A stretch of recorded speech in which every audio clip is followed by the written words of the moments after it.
함께 사도신경으로 신앙 고백하시겠습니다. 나는 전능하신 아버지 하나님 천지의 창조주를 믿습니다. 나는 그의 유일하신 아들 우리 주 예수 그리스도를 믿습니다. 그는 성령으로 잉태되어 동정녀 마리아에게서 나시고 본디 빌라도에게 고난을 받아 십자가에 못 박혀 죽으시고 장사된 지 사흘 만에 죽은 자 가운데서 다시 살아나셨으며 하늘에 오르시어 전능하신 아버지 하나님 우편에 앉아 계시다가 거기로부터 살아있는 자와 죽은 자를 심판하러 오십니다.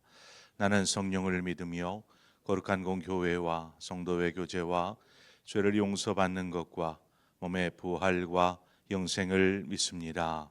아멘. 우리 함께 찬송가 521장 찬송가 521장 구원으로 인도하는 그문은 잠좁으며 우리 함께 찬송하도록 하겠습니다. 찬송가 521장입니다. 521장 함께 찬송하겠습니다.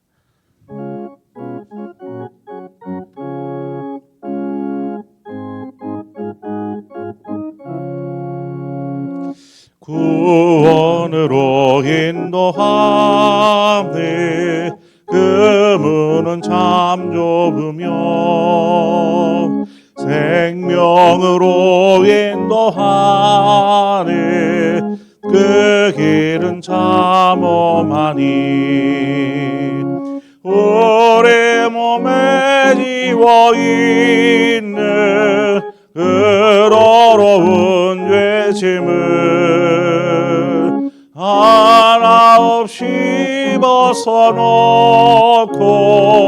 힘써서 들어갑시다. 구원으로 인도하네 그 좁은 문 들어가 영생으로 인도하네 그 생명길 갑시다. 이 세상에 많은 사람 그 문으로 들어가 넓은 길로 갈지라도 멸망으로 끝나니 세상 헛된 복의 영화 모든 내어버리고 주의 말씀 순종하여 그 생명길로 갑시다.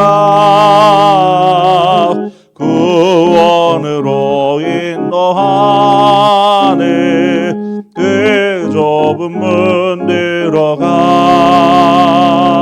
영생으로 인도하네 그 생명길 갑시다. 이 세원의 문 열렸으니 주의 공로 힘입어 주저 말고 들어가서 생명길로 갑시다. 구원의 문 닫힌 후에 들어가고 싶으나 한 번 닫힌 구원의 문 또 열려지지 않으리. 구원으로 인도하네 그 좁은 문 들어가 영생으로 인도하네 그 생명길 갑시다. 아멘. 하나님 말씀 보겠습니다. 욥기 20장 1절에서 11절의 말씀입니다. 욥기 20장 1절에서 11절의 말씀 한 절씩 교독해서 보겠습니다. 나아마 사람 소발이 대답하여 이르되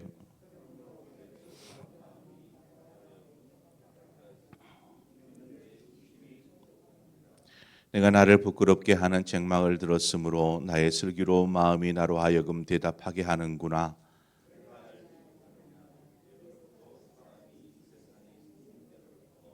악인이 이긴다는 자랑도 잠시요 경건하지 못한 자의 즐거움도 잠깐이니라.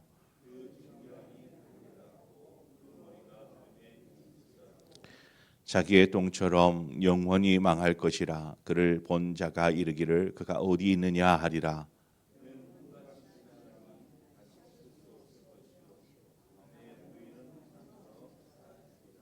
그를 본 눈이 다시 그를 보지 못할 것이요 그의 처소도 다시 그를 보지 못할 것이며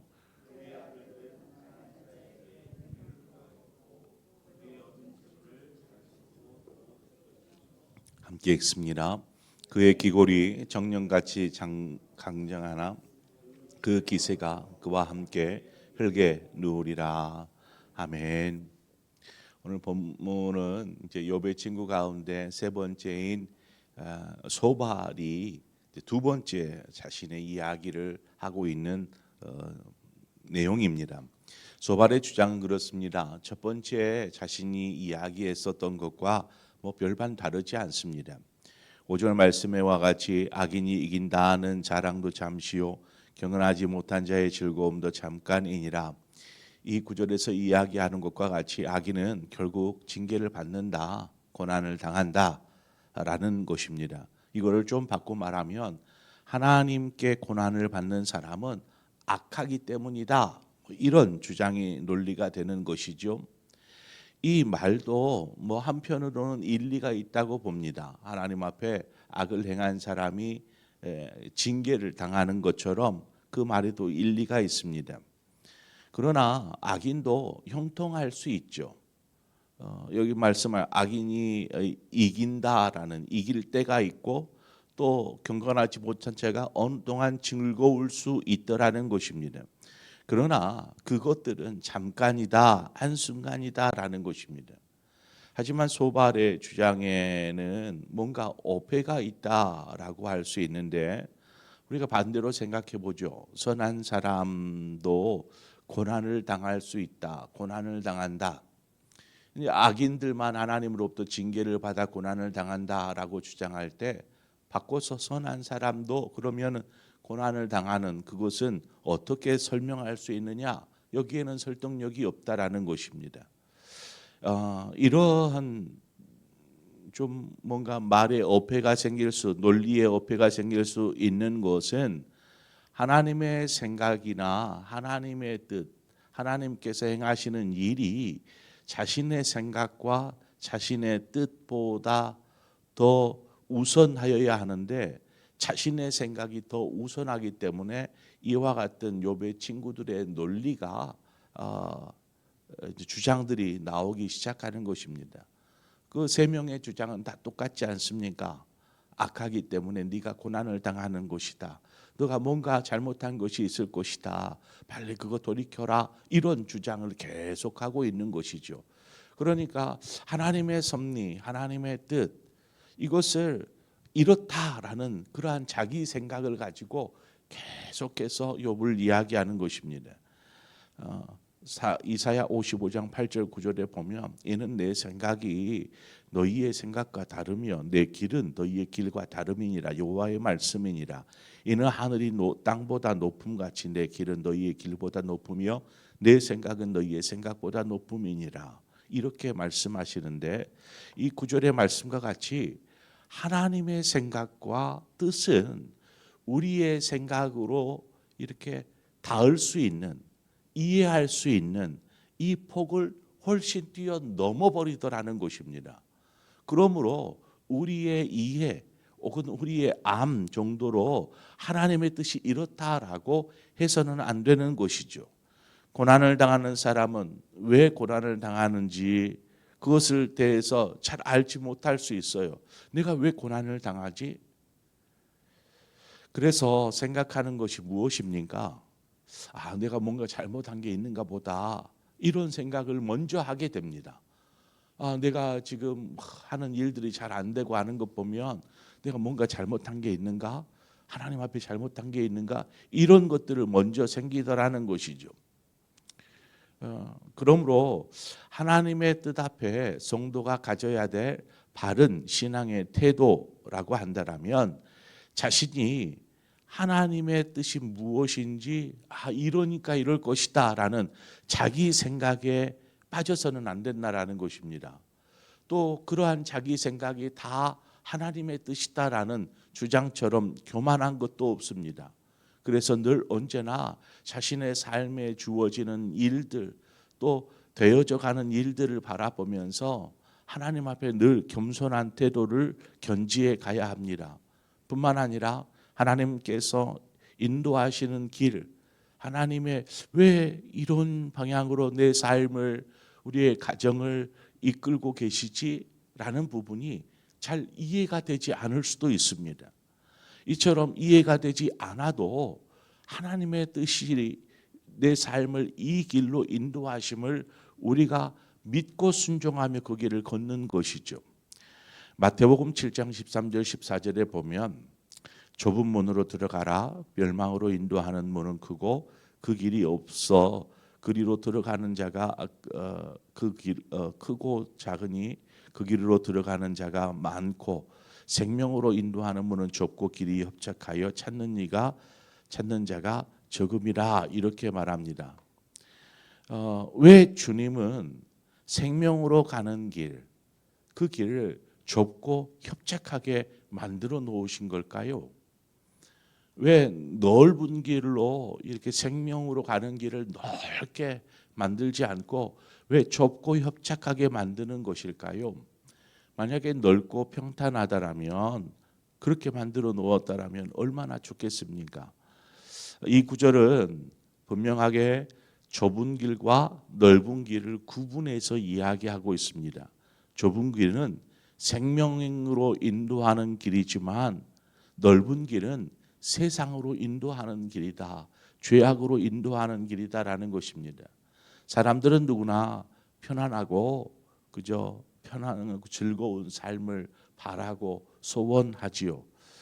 또 그런 삶이 평안을 누리고 형통함을 누리는 삶이 또 성경에서 이야기하는 축복된 삶이라고 또 생각할 수 있습니다. 저도 그 말이 틀리다라고 보지 않습니다. 문제는 우리가 항상 편안하고 즐거움만을 쫓다 보면 결국 우리가 세상으로 향하게 되더라는 것입니다. 욥이 하나님의 은혜로 축복을 누리던 때가 있었습니다. 동방에서 제일 가는 사람, 부유함에 있어서도 또 그의 삶의 신앙에 있어서도 늘 하나님을 경외하며 그렇게 하나님이 주시는 그 형통하는 축복, 평안의 축복을 누릴 때가 있었습니다. 지금은 어떤 상태입니까? 하나님의 시험을 통한 고난을 겪고 있는 정말 고통의 순간에 때인 것이죠. 우리 역시 삶을 살다 보면 그렇지 않습니까? 평탄할 때가 있으면 또 때로는 그냥 그 가파른 길을 힘겹게 오르는 그런 때가 인생을 사는 동안에 있지 않습니까? 항상 넓은 대로처럼 평탄하게 쭉 이어지는 아니면 그냥 내리막길을 쏜살같이 내려가는 그런 인생만 있습니까? 고달픈 시기도 있고 그 가시밭길 같은 그런 때도 우리는 경험하게 됩니다. 우리가 걸어가야 할 생명의 길, 이 생명의 길이 때론 좁고 협착하기도 하며 또 때로는 또 넓고 평탄하기도 합니다. 이런 때가 있고 저런 때가 있는 것이죠.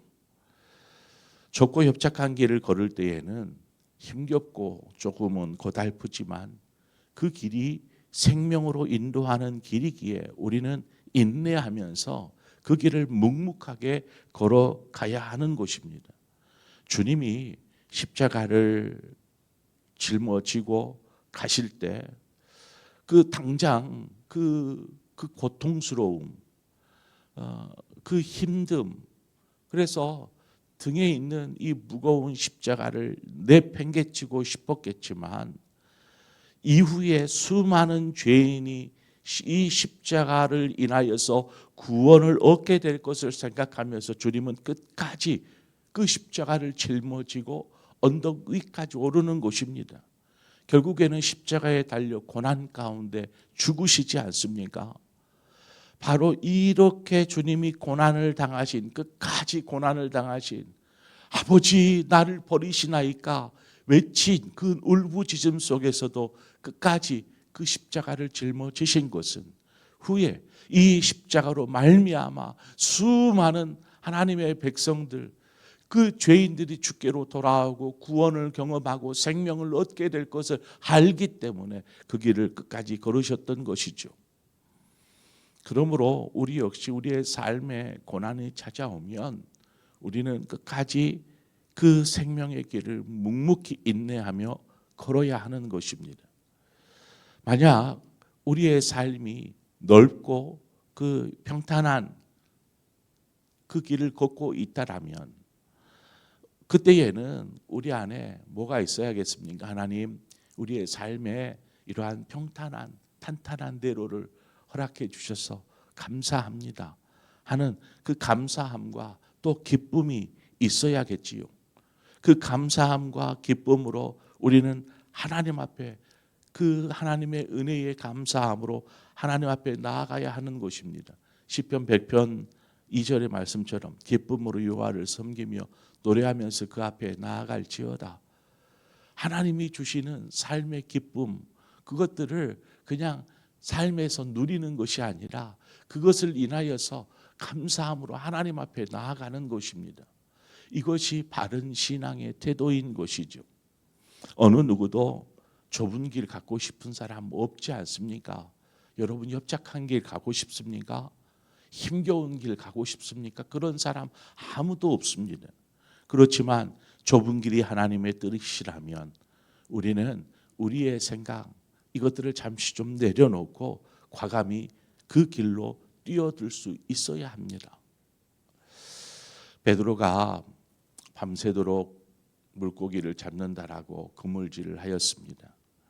그러나 무슨 일인지 한 마리도 잡지를 못했네요. 물고기가 안 잡히는 것입니다. 물고기가 이제 조금이라도 잡히면은 또 잡았다라는 그 맛에 또 그물질을 할 수 있겠지만 한 마리도 잡히지 않으니까 그물질을 하는 것조차 너무나 고통스럽고 육체적인 피로함 또 마음의 피곤함 이러함들이 극에 달해 있었습니다. 이제 뭐 저녁이 다 지나고 이제 아침이 먼동이 터오려고 합니다. 그래서 이제 그물 싣고 이제 가야지 하는데 그때 주님의 음성이 들립니다. 깊은 데로 가서 그물을 내려보라. 이러한 음성이 들립니다. 그 밤새도록 했었던 그 피곤함 이제 철수하고 집에 가려고 하는데 깊은 데서 가서 다시 그물을 내려보라는 것입니다. 또 베드로는 이제 어부로 여태껏 살아왔으니까 바닷가에서 태어나서 여태껏 살아오면서 어부로 잔뼈가 굵은 사람이 아닙니까? 물고기를 잡는 곳은 수심이 깊은 곳이 아니라 수심이 얕은 곳에서 물고기를 잡습니다. 그런데 깊은 데로 가서 던지라고 합니다. 자신의 그 어부 생활, 어부의 경험으론 도저히 그렇게 해서는 물고기 잡을 수 없는데 그리고 피곤하기도 한데 힘들기도 한데 그때 베드로가 뭐라고 합니까? 말씀에 의지하여 그물을 내리리이다. 말씀에 순종하여서 그가 그물을 내리겠다라는 것입니다. 바로 이것이 믿음입니다. 후에 그물이 찢어질 만큼 자신이 도저히 경험으로는 설명할 수 없는 그 일을 경험하지 않습니까? 생명의 길을 가는 사람은 자신의 생각이 옳다 여겨지더라도 말씀 앞에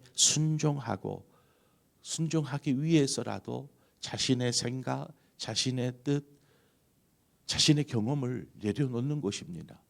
내 생각은 이렇고 내 상황은 이렇고 내 형편은 이렇지만 주님 말씀하시니 제가 그렇게 하겠습니다. 하나님께서 우리를 좁은 길, 협착한 길, 좀 내 생각에는 이것이 아닌 것 같은데 할지라도 하나님이 우리를 이끄시면 말씀에 순종하여서 그 길을 가는 것이죠. 형통함을 맛보게 하시면 그로 인하여서 하나님을 찬양하면 됩니다. 감사를 잊지 않는 것이죠. 하나님의 은혜 가운데 머무르는 것입니다. 그것으로 인하여서 자칫 그 형통함에 빠져서 하나님을 바라보지 못하는 그 어리석음을 범하지 않도록 우리는 늘 겸손해야 하는 것이죠.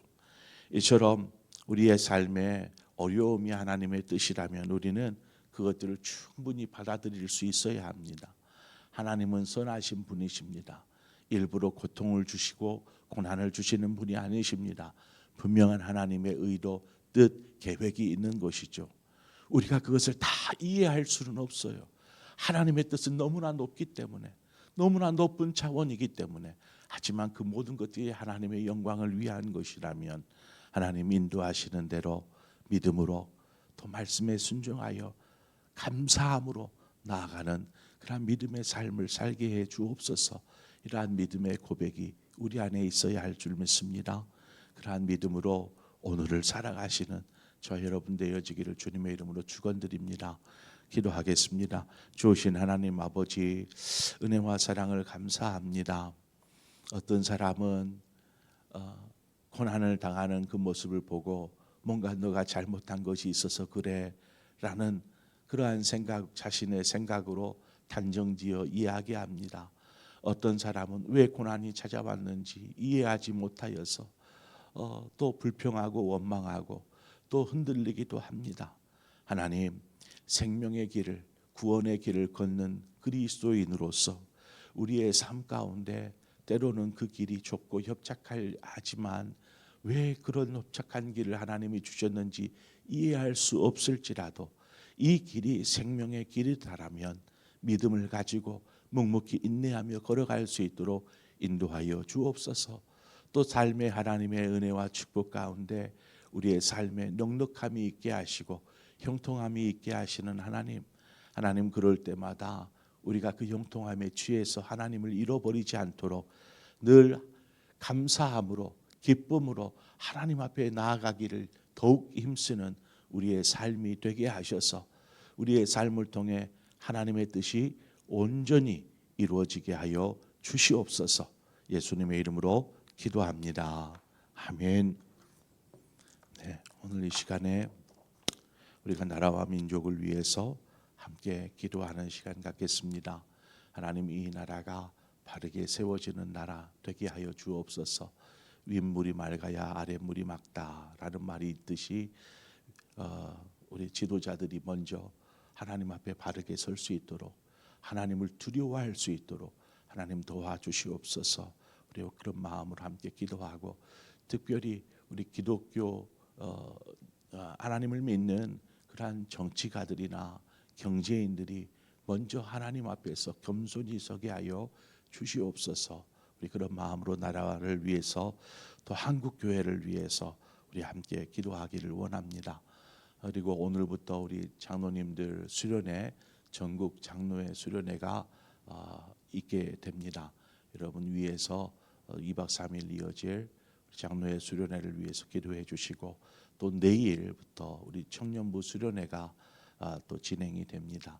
여러분 함께 기도해 주시기를 바랍니다. 그리고 여러분 각자의 기도의 제목으로 기도하시다 자유롭게 돌아가시겠습니다. 함께 기도하겠습니다. 하나님 아버지, 은혜를 감사합니다. 아버지께서 우리를 도우시고 인도하셔서 이 새벽을 깨우고 주 앞에 서게 하신 주님, 오 주여,